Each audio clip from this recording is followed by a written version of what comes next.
Hello my YouTube family, कैसे हैं आप सभी। Welcome back to my new vlog. और ये जो मेरा व्लॉग है ना, ये 3 तारीख मॉर्निंग में स्टार्ट हो रहा है। तो बस यहाँ पर मैं बना रही हूँ सुबह का नाश्ता। तो सुबह के नाश्ते में वही आज मैं बनाऊँगी पराठे। और जैसे एक दिन पहले मैंने रात को बनाया था पनीर बटर मसाला, तो वो कुछ बचा हुआ था। और थोड़ी सी मुंगौड़ी का जो बैटर था वो बचा हुआ था, तो मैंने सोचा थोड़ी सी मुंगौड़ी बना लेती हूँ। थोड़ा सा बटर मसाला हो जाएगा और साथ में पराठे हो जाएंगे, क्योंकि घर में डैडी जी और मेरे हस्बैंड को पराठे चाहिए रहते हैं। वो पराठे ही खाना ज़्यादा पसंद करते हैं। तो बस यहाँ पर मैं ना सब चीज़ें बना रही। एक तरफ कढ़ाई चढ़ाई हुई थी तलने के लिए मुंगौड़ी को, और एक तरफ पराठे सेक रही थी, और साथ में एक तरफ मैंने अदरक वाली चाय भी बना ली थी। तो बस अब फटाफट से नाश्ता बनाऊंगी और सबको नाश्ता दे दूंगी डालकर। और वैसे भी नाश्ते के बाद ही हमारे जो दूसरे कामों की शुरुआत होती है वो इसके बाद ही होती है, क्योंकि नाश्ता निपट गया मतलब हम नाश्ते की तरफ से फ्री हो गए, फिर हम बाकी कामों में लगती हैं। तो बस इसके बाद मैं आ गई थी, मुझे गली धोनी थी। गली थोड़ी सी गंदी हुई थी, तो बस यहाँ खिड़की वगैरह अच्छे से धो दूंगी, जैसे कि मैं हमेशा धोती हूँ। तो बस अभी से धो कर ना मैं गली में भी अच्छे से पानी डालकर धो दूंगी। आप देख ही सकते हैं कि डेली गली धुलती है, तब भी कितनी धूल आपको मार्बल पे दिखाई दे रही होगी। तो वाकई में डेली इतनी धूल आ ही जाती है, चाहे आप कितने भी दिन रोज़ रोज़ भी कर लेंगे साफ़, तब भी यही हाल यहाँ का रहता है। तो बस अब मैंने पानी एक बार डाल दिया है और वाइपर से इसका ना सारा पानी सुखा दूंगी, क्योंकि मैं कभी भी ना गली को ऐसे गीला नहीं छोड़ती हूँ। मार्बल है, पैर स्लिप करने का थोड़ा सा डर रहता है, और या पानी के दाग पड़ जाएंगे, इस वजह से ना मैं पूरा पानी सुखा देती हूँ। इसके बाद मैंने घर के बाकी सारे काम निपटा लिए थे, और अब मैं बनाने लगी थी दोपहर का खाना। तो दोपहर के खाने में आज मैं बना रही हूँ मुनगे की सब्जी।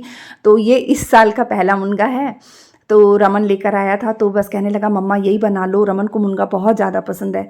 तो बस यहाँ मैंने प्याज अदरक लहसुन की पेस्ट मैंने डाल दी है, साथ में मिर्ची पीस कर मैंने तेल में थोड़े से तेल में डाल दिया है। जब वो भून गया तो टमाटर डाल दिए हैं, और इस बीच में मुनगा और कट करके रख लिया था, और साथ में आलू।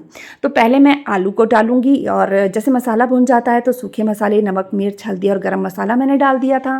फिर आलू डाल दिए। आलू डालने के बाद थोड़ा सा पानी डाल के 3 सीटियाँ लगवा ली थी, और 3 सीटियाँ लगवाने के बाद वापस से कुकर खोल कर ना उसमें मैंने मुनगे डाल दिए हैं। तो मुनगों को मैं कभी भी आलू के साथ नहीं पकाती, क्योंकि वो बहुत 1 सीटी 2 सीटी में ही पक जाते हैं, नहीं तो फिर वो ना ज़्यादा गल जाते हैं। तो बस अब मैंने मुनगों को भी 2 सीटी लगवा ली है, और ये सब्जी बनकर तैयार है। और इसके बाद में मैं आपसे मिलूँगी शाम के टाइम में। तो बस यहाँ पर मैंने लगानी थी मशीन, तो बस मैं मशीन लगा रही थी कपड़े धोने के लिए, क्योंकि कपड़े काफ़ी सारे थे। तो मैंने सोचा चलो मैं शाम को ही लगा लेती हूँ। तो इसके बाद बस मशीन लगाने के बाद मैंने कुछ भी शूट नहीं किया, और ये कपड़े ना ऐसी मतलब धो के मैंने सुखा के रख लिए थे। अब ये है आज सुबह मॉर्निंग का टाइम, और बस ये जो कपड़े मैंने सुखाए थे ना रात को, तो बस अब इन्हें सूखने के लिए फैला दूँगी, ताकि थोड़ी सी हवा लगेगी तो ये सूख जाएंगे, क्योंकि रात को ही मैंने इसे स्पिन करके रख लिया था। तो बस कपड़े सूखने डालने के बाद मेरे अब दूसरे काम शुरू हो जाएंगे, और इस बीच में मैंने नाश्ते वगैरह का काम मॉर्निंग का सारा निपटा लिया था।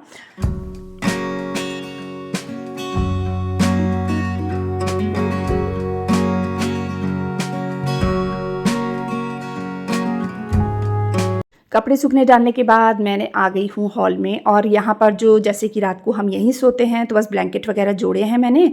अब ये मैट्रेस वगैरह उठा के एक साइड में रख दूँगी, और पूरा जो हॉल है मेरा मैं उसे अच्छे से डस्टिंग क्लीनिंग उसकी अच्छे से कर लूँगी, साफ़ सुथरा कर लूँगी उसे।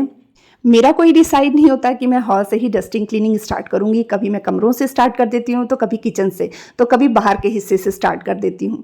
बस ये है कि हाँ, ये काम है, इन्हें करना है, चाहे आगे करूँ चाहे पीछे करूँ, जिस समय पे भी करूँ, लेकिन ये सारे काम मेरे डेली के करने वाले होते हैं।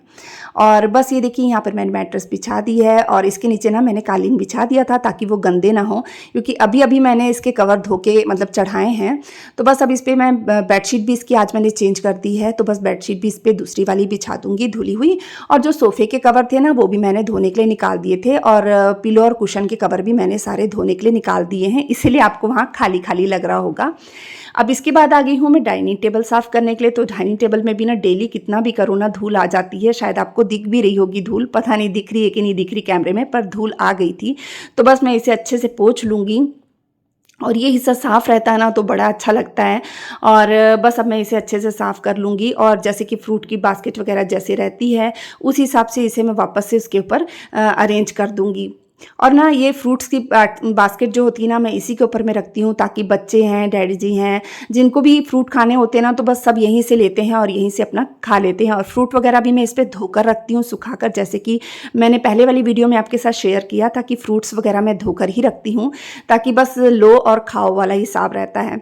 तो ये देखिए हॉल मेरा पूरा अच्छे से क्लीन हो चुका है, मैंने एक-एक हिस्से को क्लीन अच्छे से कर लिया है और बस ये कवर जो थे धोने के लिए निकाल दिए थे, अब वो धुलेंगे तब मैं दूसरे चढ़ा दूँगी। इसके बाद आज मुझे करनी थी फ्रिज की डीप क्लीनिंग, तो बस फ्रिज की क्लीनिंग करने के लिए मैं आ गई हूँ। आज मैं आपको फ्रीज़र की डीप क्लीनिंग भी दिखाऊंगी कि मैं इस तरीके से करती हूँ। तो बस फ्रीज़र का ऐसा है कि मैं वो साफ़ ही रहता है, तो मैं ज़्यादा उसे छेड़ाखानी नहीं करती, कभी कभी एक आध कपड़ा मार लेती हूँ। तो बस यहाँ पर मैंने जो डब्बे दिख रहे हैं इसमें कुछ कुछ दालें वगैरह मैंने भर कर रखी हुई हैं, जो मैं बहुत कम बनाती हूँ वो सब दालें इसमें रहती हैं। तो बस अब एक एक चीज़ों को हटाऊँगी और अच्छे से साफ़ करती जाऊँगी। और जो डेली यूज़ की दालें होती हैं, जो हम रोज़ में कभी कुछ बनाते हैं कभी कुछ बनाते हैं, तो मैंने उसे बास्केट में एक साथ अरेंज करके रख दिया है, क्योंकि डब्बे भी ना ज़्यादा अगर फ्रीज़र में रखो ना तो डब्बे बहुत जल्दी क्रैक हो जाते हैं, टूट जाते हैं, चाहे आप कितनी भी अच्छी क्वालिटी के क्यों ना रखें। तो इस वजह से मैंने बाकी चीज़ों को पॉलीथीन में ही रहने दिया है और एक एक रैक को अच्छे से साफ़ करती जाऊँगी और उसका सामान वहीं पर जमाती जाऊँगी। बच्चों के चल रहे हैं एग्ज़ाम, तो बस बच्चे अपनी पढ़ाई में लगे हुए हैं। शरण अपनी ऑनलाइन क्लासेस देख रहा था, अटेंड कर रहा था और कुछ कुछ वो पढ़ रहा था और बस वो लोग अपनी पढ़ाई में लगे हैं और मैं लगी हूँ अपने काम में। मैं खुद को ना ज़्यादातर अपने काम में बिज़ी रखती हूँ और देखो बिज़ी रहना ना आज के समय में बहुत ज़्यादा ज़रूरी है। अगर हम खाली रहते हैं तो बहुत सी चीज़ें दिमाग में चलती रहती है जिससे हम परेशान रहते हैं। तो एक तरीके से देखा जाए ना, तो अगर हम बिज़ी हैं ना तो हमें ये समझना चाहिए कि रब ने हमें मतलब आशीर्वाद दिया है या रब हमारे साथ है, हमारा रब का दिया हुआ हमें तोहफ़ा मिला है कि हम बिज़ी हैं। क्योंकि खाली रह के भी क्या करना है, जो इंसान खाली रहता है ना वो सबसे ज़्यादा परेशान रहता है। इसलिए बिज़ी रहना मुझे ऐसा लगता है कि बिज़ी रहना ज़्यादा अच्छा है। ना किसी की कोई चीज़ की सोच, ना कोई टेंशन, बस अपने आप में लगे रहो। और अपनी जो टेंशन भी रहती है ना, तो हम बिज़ी रहते हैं ना तो उन टेंशनों को भी हम भूल जाते हैं बिज़ी रहने की वजह से। तो ये देखिए यहाँ पर मैंने फ्रीज़र पूरा अच्छे से साफ़ कर लिया है। इसके बाद मैंने फ्रिज का हिस्सा भी पूरा साफ़ करना था, क्योंकि जो फ्रिज था ना मेरा वो थोड़ा-सा मुझे गंदा लग रहा था। डोर वाला हिस्सा बहुत ज़्यादा मैसी हुआ पड़ा था, तो मुझे वो सब चीज़ों को वापस से सही करना था। और यहाँ पर भी एक कपड़ा जैसे मैं मार देती हूँ, क्योंकि कई बार ऐसा होता है कि मैं मेडिसिन खाती हूँ तो मैं जल्दी सो जाती हूँ। तो जो कोई चीज़ें ऐसी होती है जो बच्चे रात को संभालते हैं, फ्रिज में रखते हैं, जैसे कि आप यहाँ देख रहे होंगे कढ़ाई पड़ी है, तो बच्चे ऐसे ही सामान फिर अंदर रख देते हैं। उन्हें जैसा ईज़ी लगता है बच्चे वैसे ही करते हैं। तो बस ये देखिए मैंने ये हिस्सा भी अच्छे से हटा हटा के साफ़ कर लिया है। पूरा मेरा फ्रिज जो है अच्छे से साफ़ हो जाएगा अभी थोड़ी देर में, जब मैं पूरा कर लूँगी तो। और कस्टर्ड भी है जो थोड़ा सा बचा हुआ है, रमन आता जाता कस्टर्ड ले लेता है, क्योंकि ना उसे कस्टर्ड बहुत ज़्यादा पसंद है। अब ये देखिए, अब ये हिस्सा तो मेरा पूरा अच्छे से साफ़ हो चुका है। वेजिटेबल टब और फ्रूट वाला जो वेजिटेबल बास्केट और फ्रूट वाली बास्केट को मैंने अभी कुछ दिन पहले, 1-2 दिन पहले ही धोया था, जब वेजिटेबल्स आई थी तब। तो उसे मैं बिल्कुल भी नहीं छेड़ूँगी। अब ये डोर वाला हिस्सा जो है यही थोड़ा-सा ना आगे पीछे हो जाता है, तो बस इसे ही मैं सही कर दूँगी और मेरा फ्रिज पूरा अच्छे से साफ़ हो जाएगा।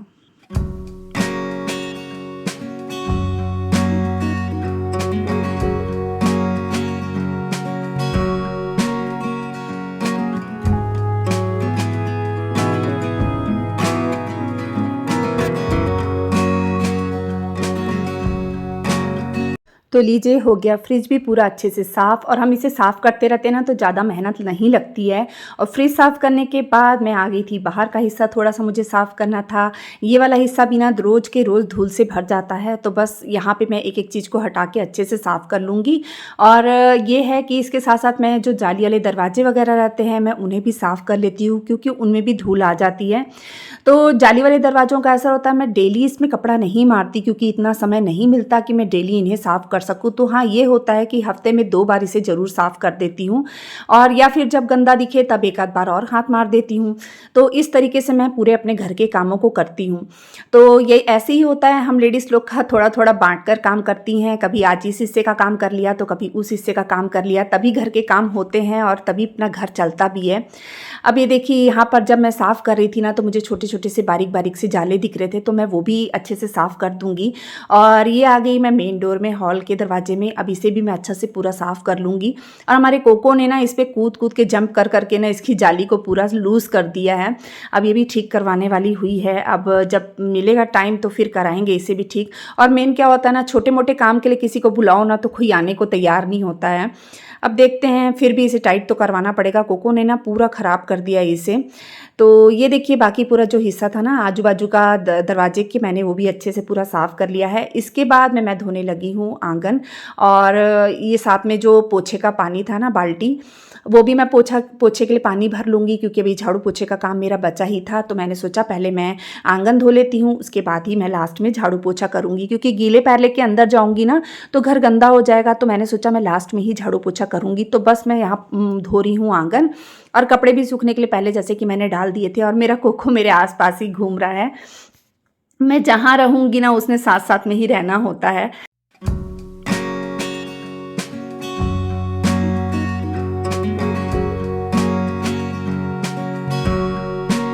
आंगन धोने के बाद मैंने आंगन को वाइपर से सुखा लिया था। और इसके बाद मैंने लगा लिया था पूरे घर में झाड़ू। और झाड़ू लगाने के बाद अब मैं लगा रही हूँ पोछा।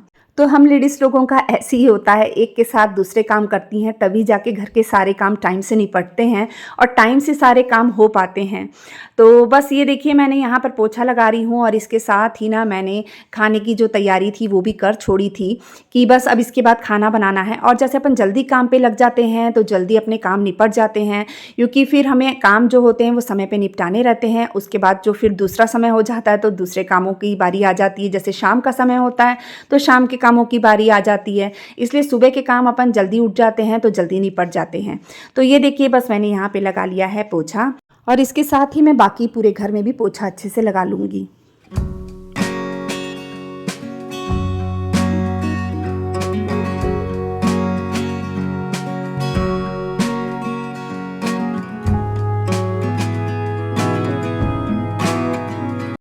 पोछे वगैरह के काम निपटाने के बाद आ गई हूँ मैं खाना बनाने के लिए किचन में। तो आज मैं सिर्फ सिंपल सी एक दाल बनाऊंगी, जो मसूर साबुत दाल होती है उसमें चना दाल मिक्स करके। तो उसके लिए मैंने थोड़ा सा तेल ले लिया है, उसमें अदरक लहसुन मिर्च और प्याज को बारीक कट करके डाल दिया है। जब ये भुन जाएगा ना ये मसाला, तो मैंने इसमें कटे हुए टमाटर डाल दिए हैं बारीक कटे हुए। अब इसमें वही मसाले डाल दूँगी, नमक मिर्च हल्दी और गरम मसाला, और इसे मिक्स कर लूँगी अच्छे से। और जो दाल है ना, दोनों दालों को मैंने धो के रख लिया था, वो भी मैं इसमें डाल दूँगी। थोड़ा सा पानी डाल दूंगी और 6 से 7 सीटियां इसे लगवा लूंगी। तो खाना भी बन गया। अब मेरा जो थोड़ा सा काम था, मलाई थी 3 दिन की पड़ी, तो मैंने सोचा इसका मक्खन निकाल लेती हूँ। क्योंकि 2-3 पतीलों में मलाई पड़ी थी ना, तो मेरा ध्यान उन्हीं में जा रहा था कि इन्हें मैं कहाँ अलग से निकाल के रखूँगी बर्तन में। तो सोचा चलो लगे हाथ में इसका मक्खन निकाल ही देती हूँ। और थोड़ा सा मक्खन जो फ्रिज में पड़ा है तो इकट्ठे मेल्ट कर लूँगी, तो फिर घी भी निकल आएगा। तो इस वजह से मैंने इसे तुरंत वो कर लिया। और गर्मी है ना तो मक्खन जल्दी निकल जाता है। तो बस यहाँ पर निकल गया है मक्खन। अब मैं इसे 2-3 पानी धोकर ना इसे निकाल लूँगी अलग से बर्तन में।